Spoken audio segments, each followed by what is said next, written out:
Zombie से train खिंचवाकर बचे हुए लोगों को लूटना और फिर उनकी आंखें निकालकर अपने पालतू जानवरों को खिला देना। आसपास के इलाके में इसी खूंखार उजाड़ गैंग का खौफ है। डैरिल बस वहां से गुजर रहा था कि उसकी बाइक छीन ली गई। अगर वो तेजी से भागा ना होता तो शायद वही उसका काम तमाम हो जाता, पर चारों तरफ रेगिस्तान था और वह कहीं जा नहीं सकता था। खुशकिस्मती से वहां से कुछ लोकल लोगों की टीम गुजरी जिनके लीडर का नाम था मैटियो। उसने डैरिल को अपने साथ रखने का फैसला किया। नीचे जहां रोशनी जल रही थी वो उनका कैंप था। आधे घंटे बाद वे अपनी मंजिल पर पहुंच गए। वहां पहुंचते ही डैरिल थोड़ा सहम सा गया क्योंकि वहां हर कोई बहुत अजीब था। उनके जिस्म पर मांस के दाने उगे हुए थे। आखिर ये सब क्या था? कुछ लोगों का तो पूरा चेहरा ही उन दानों से भरा हुआ था। बस कुछ ही लोगों की थोड़ी बहुत साफ चमड़ी दिख रही थी। वे सभी इस नए अनजान शख्स को बड़ी हैरानी से देख रहे थे और जिस कस्बे में वे रहते थे उसे खंडहर कहना भी गलत नहीं होगा क्योंकि रात में ठीक से दिख नहीं रहा। आप दिन के नजारे का अंदाजा लगा सकते हैं। खैर, कहानी पर वापस आते हैं। अंदर की तरफ कुछ लोग आग के पास बैठे थे। उनके चेहरे पर कोई भाव नहीं थे और आंखें एकदम सुन्न थी। उन सब में अगर कोई नॉर्मल लग रही थी तो वो थी मैटियो की पोती। तभी एक औरत एक मटका उठाए हुए बाहर आई। डैरिल बहुत ही ज्यादा प्यासा था इसलिए वो जल्दी से पानी पीना चाहता था। मैटियो ने इशारे से उसे शांत रहने को कहा कि वो इतनी जल्दबाजी ना करे। इसके बाद उस औरत ने एक चम्मच से पानी निकाला और एक कप में डाल दिया। तभी एक और औरत बाहर निकल कर आई। वो यहाँ इकलौती थी जिसके जिस्म पर वो दाने नहीं थे। उनके बीच क्या बात हो रही थी ये डैरिल को समझ नहीं आ रहा था। अमाया नाम की इस औरत ने सीधे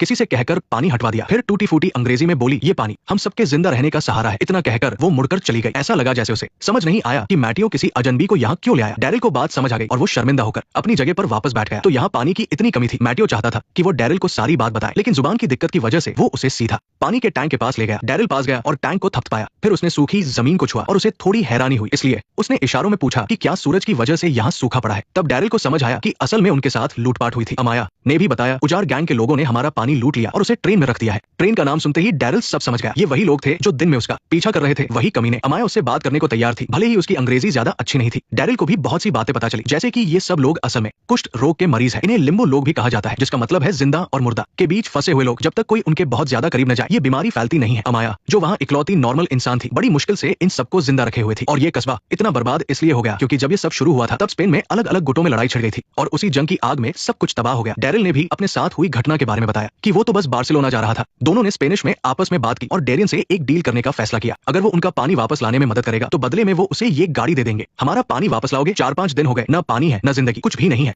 क्या तुम हमारी मदद कर सकते हो? उस रात डेरियन सो नहीं सका। सच तो ये था कि वो चाहता तो आधी रात को चुपचाप गाड़ी चुरा कर ले जा सकता था, चाबियों के बिना भी, लेकिन इन सीधे साधे बेचारे लोगों को देखकर वो ऐसा नहीं कर पाया। माटियो की पोती भी पास में ही छिपकर उसे देख रही थी और उसकी आंखों में उम्मीद की एक लौ जल रही थी। फ्रांस से निकलने के बाद उसने सबसे बड़ी बात यही सीखी थी कि अब वो किसी के फटे में टांग नहीं अड़ाएगा। अजनबियों से कोई वास्ता नहीं होगा तो उनसे बिछड़ने का दर्द भी नहीं होगा, लेकिन इंसान अंदर से हमेशा एक कश्मकश में रहता है। शायद जितनी ज्यादा ताकत उतनी ही बड़ी जिम्मेदारी। इसीलिए अगली सुबह वो कमरे से बाहर निकला। ऐसा लग रहा था जैसे सब लोग उसी के फैसले का इंतजार कर रहे थे। अमाया की बात सुनकर उन लोगों की आंखों में एक चमक आ गई। कम से कम एक उम्मीद तो जगी थी। इसके बाद डेरियन ने उन्हें बताया, मेरे पास सिर्फ 4 गोलियां हैं और वो लुटेरे गिनती में कहीं ज्यादा है। भाषा की दिक्कत तो थी लेकिन उसने आसान शब्दों में सबको एक साथ मिलकर लड़ने के लिए तैयार करने की कोशिश की, वरना जीतने का कोई चांस नहीं था। डेरियन ने बहुत सी लड़ाइयां लड़ी थी, इसलिए वो जानता था कि अपने आसपास के माहौल का इस्तेमाल कैसे करना है। इसके बाद लोगों ने उसके कहने पर जमीन में गाड़ने वाली कीलें, खंजर और भाले बनाने शुरू कर दिए। रस्सियों का जुगाड़ भी किया गया। 2 घंटों में सारा सामान लगभग तैयार हो चुका था और डेरियन भी बुरी तरह थक गया था। माटियो ने देखा कि आसपास कोई नहीं है तो चुपके से उससे पूछा कि क्या उसे पानी चाहिए। वो उसे सबसे छिपाकर थोड़ा पानी देना चाहता था। आखिर वो उन सब के लिए अपनी जान जोखिम में डाल रहा था, लेकिन उसकी पोती ने पहले ही अपनी पानी की बोतल उतारकर डेरियन को दे दी। ये देखकर उसका दिल भर आया। उसे जुडिथ की याद आ गई। वो छोटी सी बच्ची, उसकी पानी की बोतल पर भी एक प्यारा सा हिप्पो बना हुआ था। उसने एक पल सोचा, फिर मना नहीं किया क्योंकि उसके शरीर को वाकई पानी की जरूरत थी और वो उस छोटी बच्ची को निराश भी नहीं करना चाहता था। वो उनका पानी वापस जरूर लाएगा। सारी तैयारी होने के बाद डेरियन निकलने ही वाला था, पर अमाया को अब भी उस पर शक था। उसने कहा, भगवान तुम्हारे साथ हो, क्या तुम हमें पानी दिलाने नहीं ले जा रहे? मुझे लगता है तुम हमें मरने के लिए छोड़ दोगे। डेरियन ने कोई जवाब नहीं दिया। उसने वादा किया था और वो उसे तोड़ने वाला नहीं था। वो गाड़ी को रेगिस्तान के बीचों बीच ले गया क्योंकि पानी वापस छीनने के लिए पहले उन लुटेरों के कुछ आदमियों को ठिकाने लगाना जरूरी था। डेरियन जानता था कि वो बदमाश सिर्फ लूटना और शोषण करना जानते हैं, इसलिए रेगिस्तान में अकेली गाड़ी चलाना किसी आसान शिकार को दावत देने जैसा था। और हुआ भी वही। कुछ ही देर में मोटरसाइकिलों के गर्जने की आवाज आने लगी। इस बार कई लोग थे। वो फौरन गाड़ी स्टार्ट करके वापस भागने लगा। उधर कस्बे के बाहर माटेओ और अमाया बेसब्री से उसका इंतजार कर रहे थे। उसे गए हुए 2 घंटे हो चुके थे। कहीं वो सच में उन्हें छोड़कर भाग तो नहीं